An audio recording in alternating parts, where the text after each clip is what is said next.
අලුත් අවුරුද්දක් ලබලා තියෙනවා. මේ අවුරුද්දේ ඔයා මොනවද කරන්න හදන්නේ? මම ඔයාලට මෙහෙම කියනවා. සැලසුම් කරන එක නවත්තන්න. ඒ වගේම තමයි ඔබට ඔබම බොරු කරගන්න එකත් නවත්තන්න. අද ජනවාරි 1 වෙනිදා. මම ඔයාට අසීරු කාරණාවක් කියන්න. මේ අවුරුද්දෙත් බොහෝ දෙනෙක් අසාර්ථක වෙයි. ඒ අය දන්නවද? ඒගොල්ලෝ මෝඩ නිසා නෙමෙයි. එහෙම නැත්නම් ඒගොල්ලෝ අදක්ෂ නිසා නෙමෙයි. එහෙනම් මොකක්ද ඒකට හේතුව? ඔවුන් එකම දේ කරමින් වෙනස් ප්‍රතිඵල බලාපොරොත්තු වෙන නිසා. මම නැවත කියන්නම් ඔබ මේ අවුරුද්දෙත් අසාර්ථක වෙනවා නම් අසාර්ථක වෙන්නට එකම හේතුව ගිය අවුරුද්දේ කරපු දේවල්ම කරමින් වෙනස් ප්‍රතිඵල බලාපොරොත්තු වෙන එක. මේ විනාඩි 10ට බොහෝම සාවධානව අහුම්කම් දෙන්න. සමහර විට මේක ඔයාගේ ජීවිතයට ලැබෙන වටිනාම පණිවිඩය වෙන්නට ඉඩ තියෙනවා. මම ඔයාට අමිහිරි ඇත්තක් කියන්නද? ඒක තමයි ඔයා ඔයාටම අවංක වෙන තරමට ඔයාගේ සාර්ථකත්වය ඔයාට ළඟා වෙන වේගය වැඩි වෙනවා. හැම අවුරුද්දකම ඔයා මෙහෙම කියනවා. පටන් ගන්නකොට අවුරුද්ද පටන් ගන්නකොට මම මේ අවුරුද්දේ වෙනස් වෙනවා. මම මේ අවුරුද්දේ මගේ නරක පුරුදු ටික අතාරිනවා. මම මේ අවුරුද්දේ ධෛර්යවන්තව වැඩ කරන්නට පටන් ගන්නවා. ඕක තියෙන්නේ දවසයි දෙකයි වැඩිම වුණොත් සතියයි. මම බොරුද කියන්නේ? ඒක තමයි ඇත්ත. ඔබ අසාර්ථක වෙන්න ප්‍රධානතම හේතුව තමයි කිසිම විනයක් නැති මොටිවේෂන් එකක් පස්සේ ඔබ දුවන එක. ක්‍රියාවක් නැති සිහිනය ඇත්තටම මායාවක්. මේ විනාඩි කිහිපය හොඳට අහුම්කම් දෙන්නකෝ. මොකද මම එහෙම කියන්නේ හේතුව ජීවිතය වැරදිච්ච තැනදී ඔයාව බේරගන්න කිසිම කෙනෙක් ඉන්නේ නැහැ. ඔයාගේ දෙමව්පියෝ නැහැ. ඔයාගේ යාළුවෝ නැහැ. ඔයාගේ පාලකයා නැහැ. ඔයාගේ බොස් එන්නේ නැහැ.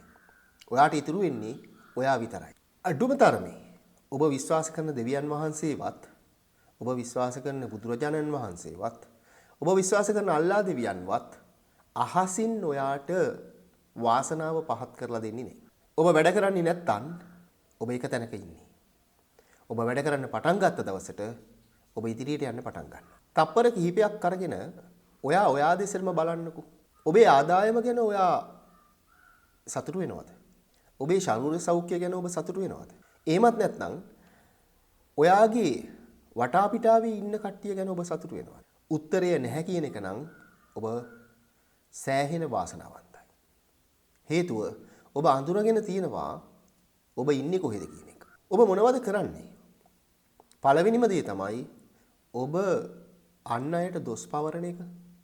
එහෙම නැත්නම් ඔබ අන් අයට පැමිණිලි කරන එක, කම්ප්ලේන් කරන එක වහාම නවත්තන්න. මට මේක මෙහෙම වුණේ අන්න අහවල් කෙනා නිසා. මට මේක මෙහෙම වුණේ මගේ පෙම්වතා එහෙම නැත්නම් පෙම්වතිය නිසා. මට මෙහෙම වුණේ මගේ දෙමව්පියෝ නිසා. මට මෙහෙම වුණේ මගේ යාළුවෝ නිසා. ඔබ අනේක වාරයක් කියලා ඇති. නෑ. ඔබට ඔහොම වුණේ ඔබ නිසා. අවංකව පිළිගන්න ඔබ වැරදිච්ච හැම තැනකටම ඔබ වැරදිච්ච හැම තැනකදීම ප්‍රධාන කාරකය එහෙම නැත්නම් ප්‍රධානියා වෙන්නේ ඔබේ වැරද්දට ප්‍රධානියා වෙන්නේ ඔබමයි. වෙන කවුරුවත් නෙමෙයි.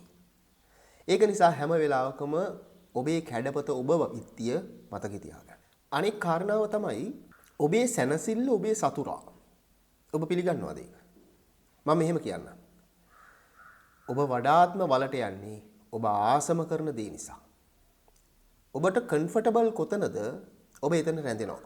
උදාහරණයක් ඔබ වැඩිපුර නිදා ගන්න කෙනෙක් නම් ඔබට වැඩ කරන්න තියෙන කාලය ඉතාමත් අඩුයි. ඒකම ඇති හොඳම උදාහරණයට. ඔබ වැඩිපුරම සෝෂල් මීඩියා පාවිච්චි කරන කෙනෙක් නම්, ඔබ වැඩිපුරම Facebook යන කෙනෙක් නම්, ඔබ වැඩිපුරම ෆෝන් එකේම ඉන්න කෙනෙක් නම්, ඔබගේ ස්ක්‍රීනින් ටයිම් එක වැඩි නම් ඔබට වැඩ කරන්න තියෙන කාලය අඩුයි.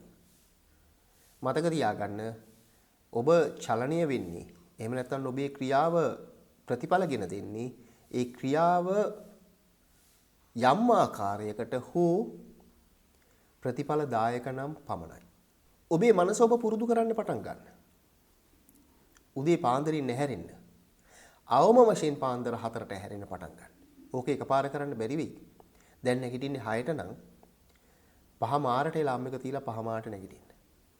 සතියක් එහෙම කරලා 5ට එලාම් එක තියලා 5ට නැගිටින්න. 4 මාට එලාම් එක තියලා 4 මාට නැගිටින්න. 4ට එලාම් එක තියලා 4ට නැගිටින්න. මේ 4ට නැගිටිනකොට 4 ඉඳන් 6 වෙනකම් කාලය ගොඩාක් ප්‍රොඩක්ටිව් ටයිම් එකක් හැටියට තමයි හඳුන්වන්නේ. මම ඉස්සරහට කරන වීඩියෝ එකකදී ඒ ප්‍රොඩක්ටිව් ටයිම් එක කොහොමද ඔයා මැනේජ් කරගන්න ඕනේ කියන එක කියලා දෙන්නම්. ඔබේ මනස ඔබ පුරුදු පුහුණු කළ යුතුයි. ඔබේ ශරීරය ඔබ පුරුදු පුහුණු කළ යුතුයි. නිතරම කතා කරන එක නවත්තලා නිශ්ශබ්දව තමාව ගොඩනගා ගන්න බලන්න. සාර්ථක මනෝභාවයක් එක්ක, නිර්වුල් මනෝභාවයක් එක්ක ඔයා ඔයාගේ වැඩ කටයුතු කරන්න පටන් ගන්න. ජීවිතය කියන්නේ සෙල්ලමක් නෙමෙයි. ඕනෑම එකකට ස්පෙයා පාර්ට් එකක් හොයාගන්න පුළුවන්. ස්පෙයා වීල් එකක් හොයාගන්න පුළුවන්. හැබැයි ජීවිතේට ඩුප්ලිකේට් නැහැ. එකයි එච්චරයි. මේ අවුරුද්දේ ඔබට මම අභියෝගයක් බාර දෙනවා.